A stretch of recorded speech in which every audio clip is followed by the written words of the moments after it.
Hello friends, welcome to Creative Medicine. In this lecture, we will learn about.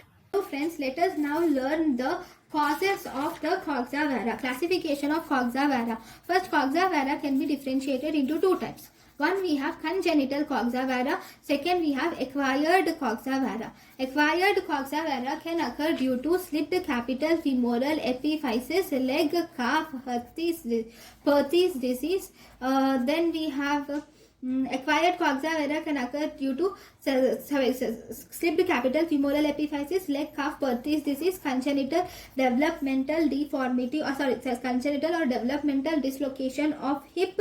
Then we have fractured neck of femur, or it can also occur in diseases like osteopetrosis or osteogenesis imperfecta. In all these cases, you will see coxa vara. Okay, next, congenital coxa vara is seen in, it can be whenever there is congenital femoral deficiency or cleidocranial dysostosis or metaphyseal dysostosis.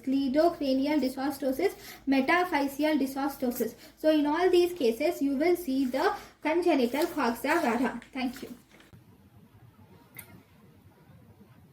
Thank you and thank you for watching.